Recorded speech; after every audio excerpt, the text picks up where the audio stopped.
We in the building. DJ Gambini, the Renaissance Man, and this is Let's Be Reasonable.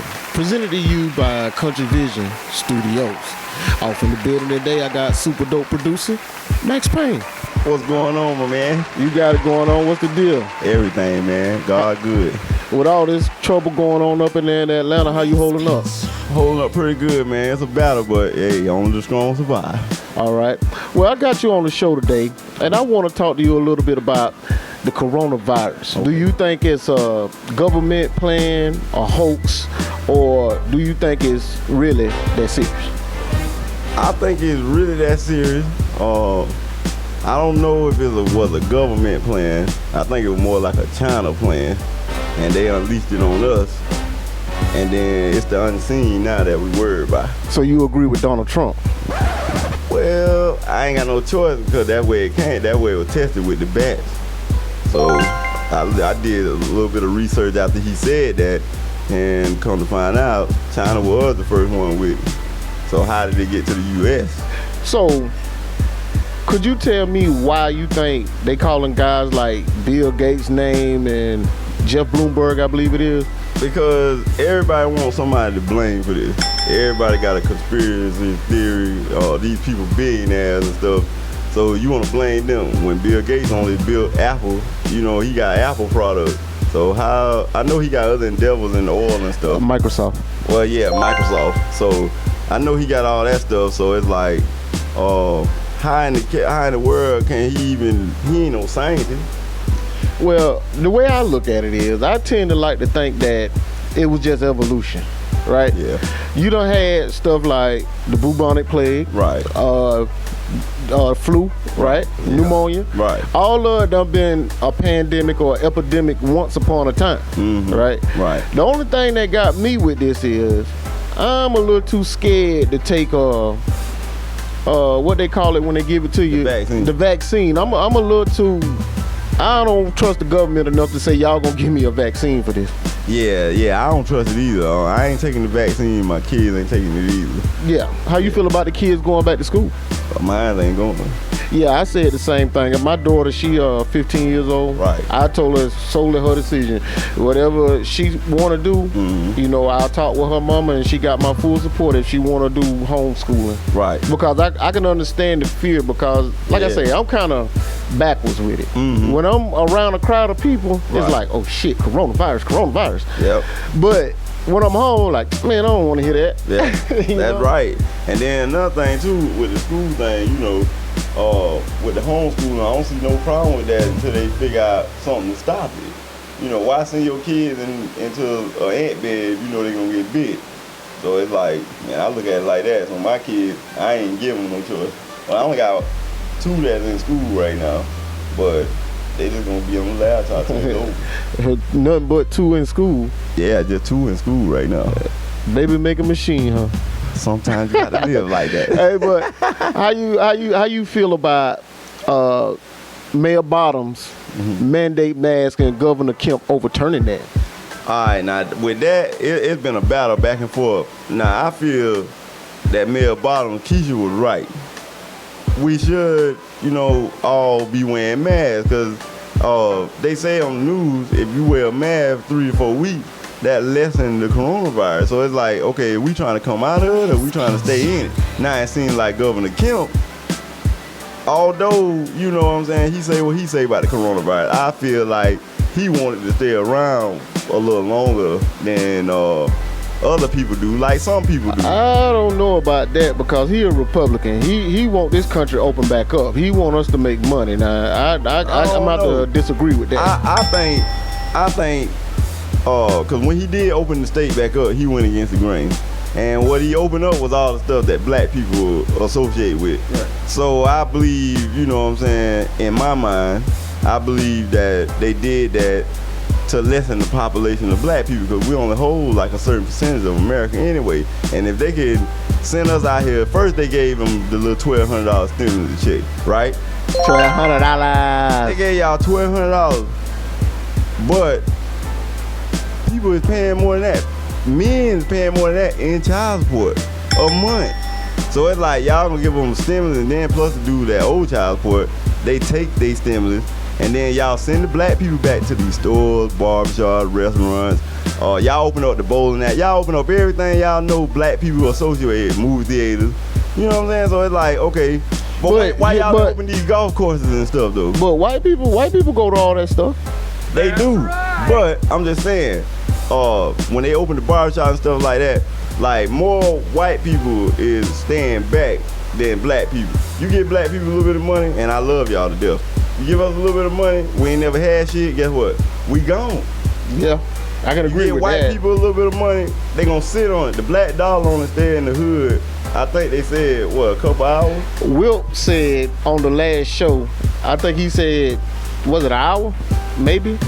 4 hours? Something like that. Jewish dollars staying 20 days. Right. I remember that, you know 20 days. So it's like, they showing us all this stuff, but we as the people got to recognize and be like, okay, let's stop with the black-white thing. Let's leave that alone and let's focus on getting our money and getting our communities in order. Then they can't come in here and do what they want to do. But with the coronavirus, right? How do you think that's affecting black unity and all this right here, what you were just talking on? Well, with the coronavirus, man, when the coronavirus came, it shut the world down. Then we started seeing more light on more black issues in the country anyway. So it's like, with the coronavirus, it really just set us down and made us really look and see, like, look, I don't know if George Floyd's death would have been big as it is if it weren't for the coronavirus. Oh, that would have been big. I mean, you think it would have been big? We here at Kuntry Vision Studios would have blew that up ourselves. Think about this. Okay, so if everybody working as normal, right? Right. Because you remember they killed another dude the same way in another state about a year ago, and it wasn't blogged on the news or nothing. Because the world was running. But the coronavirus helped us put an eye on that. And when that man did that, it was just horrible. And then people was already staying inside, so the whole world saw that. I feel what you're saying. It did kind of make people pay attention, but I think everybody would have noticed how graphic that was, and it's a whole 8-minute video. Right. Coronavirus or not, even though, you know, the media try to bring up George Floyd had coronavirus. Yeah, but the thing is that as far as coronavirus, I believe they kind of fabricating the numbers when they do that. It really is. And then they giving everybody a test. And I'm going to tell y'all the real truth. I had one homeboy. The first time he took the test, it said positive. He thought it was a hoax, and he was like, I don't feel nothing. He went back and took another test at another place, and it came back negative. So which one is it? Well, the coronavirus, a mystery. We're going to take a quick break, and we're going to be right back.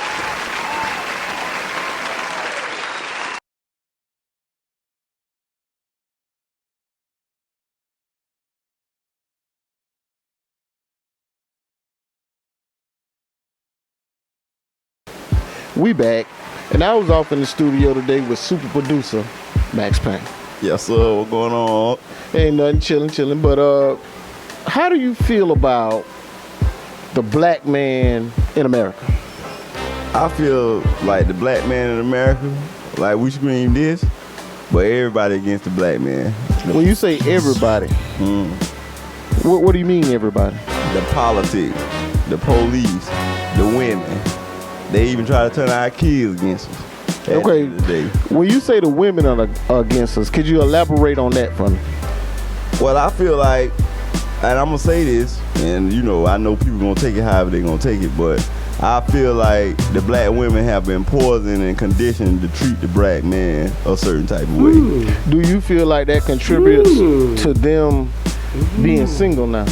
It does, and that contributes to single motherhood also, because the white folks got the black women so dependent on the system. So automatically, when a man, you know, has a kid by a woman, she automatically, if he ain't with her, she goes for the child support or goes for the welfare, stuff like that. When also you have white people that's doing the same thing, they doing the welfare and the food stamps, but they not putting their kids' fathers on child support like the black women are. That take me back to the last show. Big Coop said something like that. Right. He was like, you know, if women want assistance from the government, they can't have no man in the house. Right, because the government is the man. Once you let the government in, you like, what I need him for? Well, I need him for a couple of things here and there. When the food stamps ain't on, I need a couple groceries when I ain't getting $400 worth of stamps or I need, you know what I'm saying, baby diapers when I ain't getting WIC vouchers or this right here. But at the end of the day, most black men, and I can't speak for all, but me being a good dad, taking care of my responsibilities, most black men want to be around their kids, but the system's so poison to it and so corrupt to where they set us up to be took off the streets so we won't be around our kids. Okay, you as a young black man, right? Right. What goes through your mind when you get up in the morning and say, okay, I'm heading out. I'm finna go out now? No, I'm gonna tell you the truth. First thing go through my mind is a beat.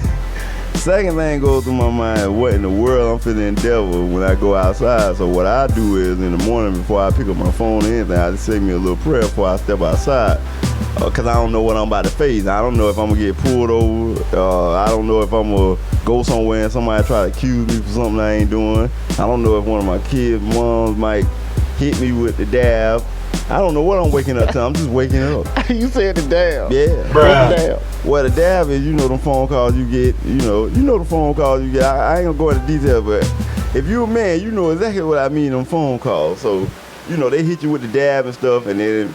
You have to take that into accountability as you being a man and be like, I ain't going to indulge, or I'm going to indulge. But most of the time, when a black man indulge, we wrong on every side. It don't matter. Yeah, no matter. Now, I will agree with you on that. No matter where you go as a black man, you wrong. Yeah. You might well just say, you might well not say nothing. Yeah. And then when you don't say nothing, you're being nonchalant. And that's not really the case. The thing is, you're not listening to me anyway. Correct. So I might as well not say nothing. Right. And then they don't understand that drives, our system of America drives the black man to drugs. It drives them to liquor. It drives them to weed, crack, pills. Anything you can think of, it drives us to shoot.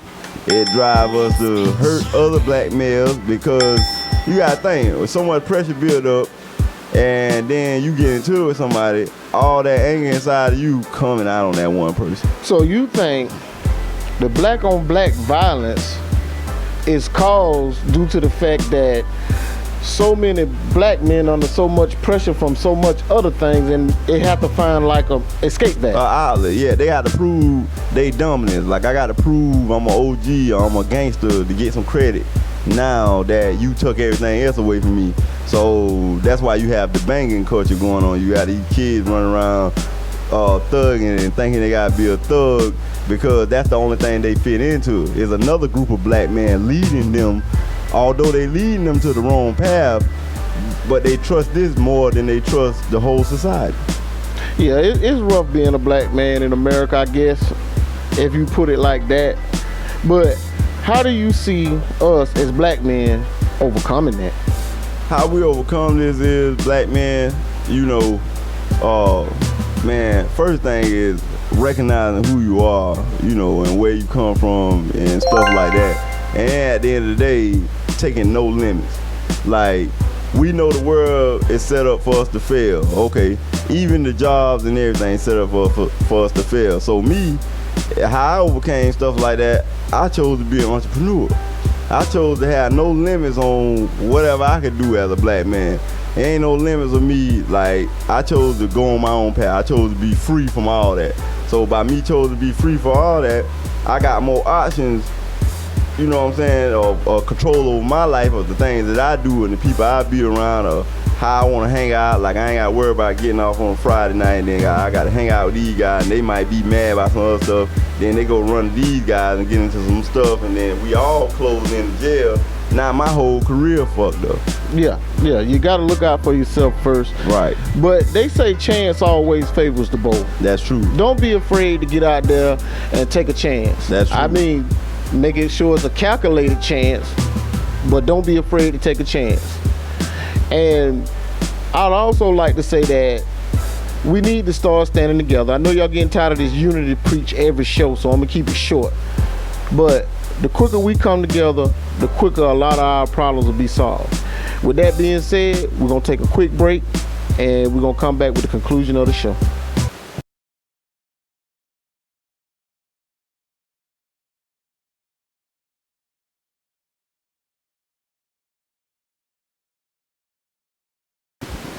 We back. And we done made it to the conclusion of the show. We talked a little bit about the coronavirus. Any parting thoughts on that? Well, in closing arguments, I think the coronavirus will be gone by 2021. The election year will be done. And I think we'll just see it through from there, because you got to think all the other things that broke out, like TVs and what it was, Ebola and all that, it vanished. So coronavirus, you just got to survive it. And if you do get it, quarantine for 14 days. Stay away from your kids and your people. Please wear your mask and just keep it moving. That's all you got to do. Keep your hand sanitized. Well, I'm going to piggyback off that. Like I said, I'm paranoid around crowds now, but at the same time, when I'm by myself or around normal people, the normal people I'm around, I don't care to too much talk about corona. But try to stay safe, whether you believe it's a hoax or not. We also covered the black man in America. Right. Any parting sentiments? In closing arguments on the black man in America, I think they'll treat us better when the black man comes together and work with the black man a little bit more better, and we take over our communities like the original Mandingo tribe would want us to. I heard that. Like I said, the only thing I say about that pretty much is try to get along. If they looking for you on social media, Maxx Pain Shawty on all social media, including YouTube. Maxx Pain Shawty tracks at gmail.com for all beat purchases. MaxxPainShawty.com for your leases. Independent artists, I made it feasible for you to afford it. Let's keep it going. Well, you know how to find me. Facebook, Gambini, Uriah Warren on Facebook, DJ Gambini Renaissance Man page. If you're looking for this in strictly audio, you can find it on Spotify, Apple Cast, Google Cast, or any other way that you get your podcast. This is your first time on my show, Maxx Pain, so just follow me on the hand signals. Okay. Peace. Peace. And prosperity. And prosperity.